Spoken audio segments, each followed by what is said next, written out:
বাংলাদেশ টিমের head coach Phil Simmons বলেছেন Bangladesh champions ট্রফিতে চ্যাম্পিয়ন হতেই পারে। দেশ ছাড়ার আগে বাংলাদেশ দলের অধিনায়ক নাজমুল শান্ত বলেছেন যে চ্যাম্পিয়ন হওয়াই লক্ষ্য।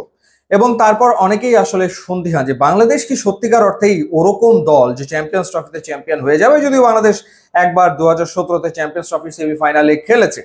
বাস্তবতা আসলে কি?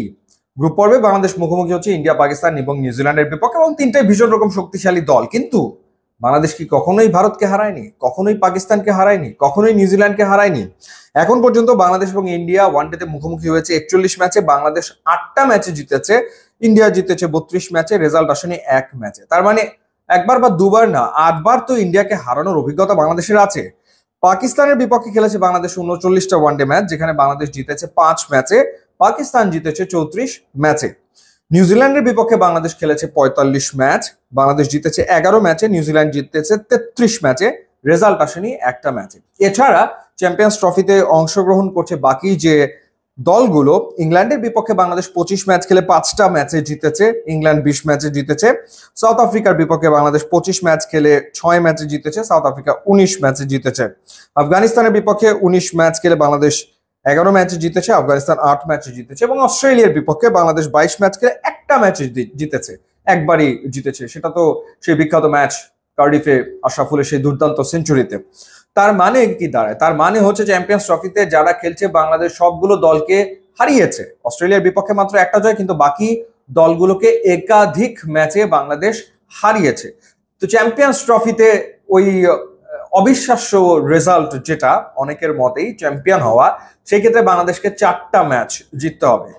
তো যেহেতু বাংলাদেশ এই দলগুলোর বিপক্ষে একাধিক ম্যাচে জিতেছে, সুতরাং যদি সেরা ক্রিকেটটা বাংলাদেশ খেলতে পারে তাহলে সেটা সম্ভব হলেও আসলে হতে পারে। কিন্তু প্রবলেম যেটা, সেটা হচ্ছে প্রস্তুতি।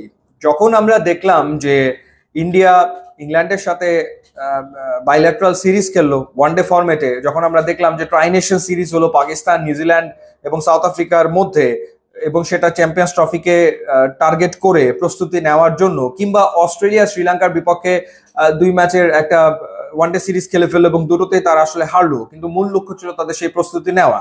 সেখানে প্রশ্নটা ওঠে যে বাংলাদেশ আসলে কি প্রস্তুতি নিয়ে চ্যাম্পিয়ন্স ট্রফিতে খেলতে গেছে।